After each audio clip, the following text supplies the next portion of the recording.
আজকে আমি ঢ্যাঁড়সটা একটু অন্যভাবে রান্না করব। প্রতিদিন ঢ্যাঁড়স তো এমনি ভালো লাগে না, একটু আলাদাভাবে রান্না করব। একটু তেলের মধ্যে ঢ্যাঁড়সগুলো ভেজে নেব। এগুলো গোটাই রেখেছি, একটু ছোট সাইজের তো ওই জন্য আর কাটিনি। পুরো অল্প ভাজা হয়ে গেছে, এবার আমি ঢেলে রাখবো।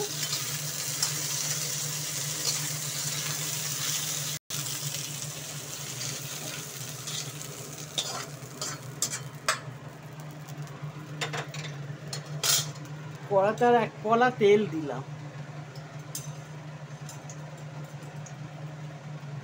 মশলা দিচ্ছি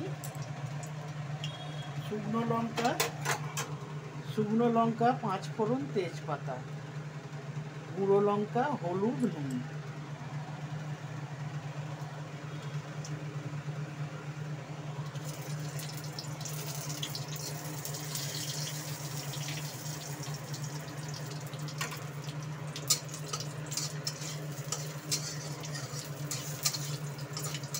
একটা দিয়ে দিলাম।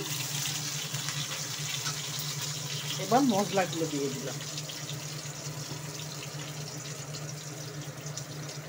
অল্প একটু জল ছিটে দেবো, শুকনো শুকনো হবে তো। দিয়ে দিলাম। ওপর থেকে একটু পোস্ত ছড়িয়ে দেবো। ঢ্যাঁড়স তো অল্প নাড়তে নাড়তেই সেদ্ধ হয়ে যায়, ওই জন্য বেশি জল দেওয়ারও দরকার নেই।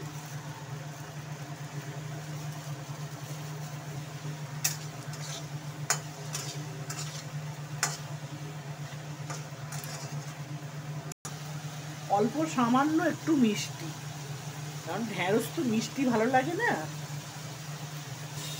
পোস্ত দিয়ে ঢ্যাঁড়স ভাজা আমার হয়ে গেছে। একটু অন্য স্বাদে করলাম আর কি, একটু অন্য স্বাদের পোস্ত দিয়ে ঢ্যাঁড়স ভাজা করলাম। আমি আলু দিইনি, তোমরা আলুও দিতে পারো, ভালো লাগবে। একটু কিরম লাগলো জানাবে, হ্যাঁ।